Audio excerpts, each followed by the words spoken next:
नव साल पर बिहार के 6804 करोड़क भेंट भेटयवला अछि। एहि बातक जानकारी पथ निर्माण मंत्री श्री नंद किशोर यादव आइ ट्वीट कऽ देलनि। अपने लोकनि के जनतब दी कि सोम दिन नई दिल्ली में बिहारक लेल प्रधानमंत्रीक विशेष पैकेजक अंतर्गत सड़क एवं पुल परियोजनाक लेल उच्च स्तर पर समीक्षा बैसार भेल।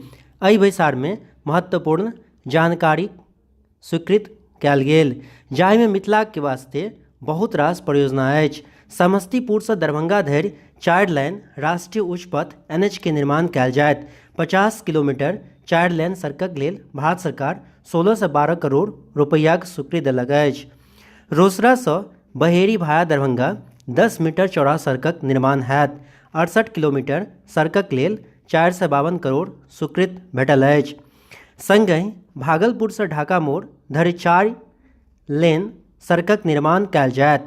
एहि 62 किलोमीटर सड़कक लेल 11 से 21 करोड़क स्वीकृति भेटल अछि।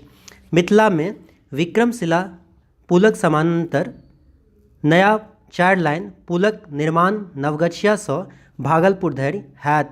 एहि 4.34 किलोमीटर पुलक निर्माणक के लेल 1900 करोड़ टाकाक स्वीकृति भेटल अछि। ओहिना हाजीपुर में बछवाड़ा के बीच 65 किलोमीटर NH के निर्माण हैत और ई निर्माणक कारण मिथिला के प्रगति बहुत अधिक हैत।